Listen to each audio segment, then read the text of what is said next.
He does get Wilbur Ross. The vote was 72 yay.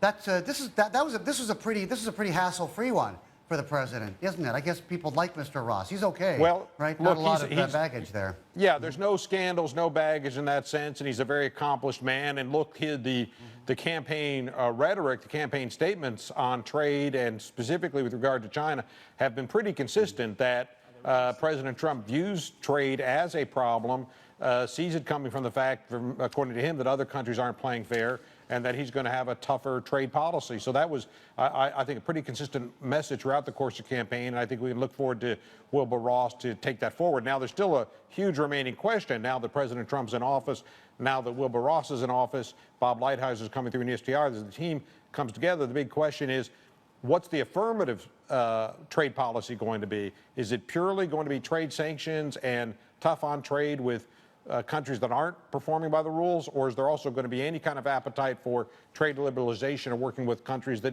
do play by the rules? And he hasn't yet articulated that. There was a hint that he might look at a free trade agreement with Britain as Britain goes through the Brexit process.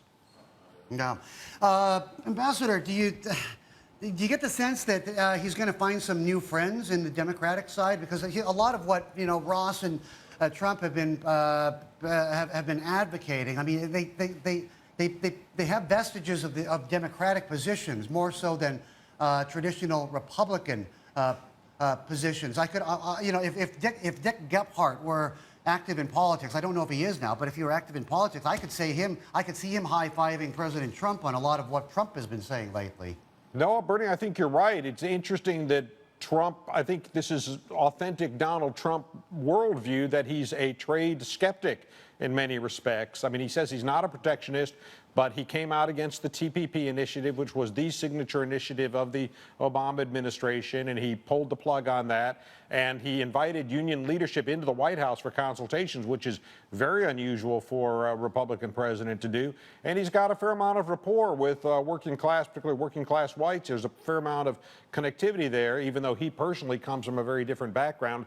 So I think all of that points to exactly your view, that he, in some respects, he's almost acting like a moderate or conservative Democrat.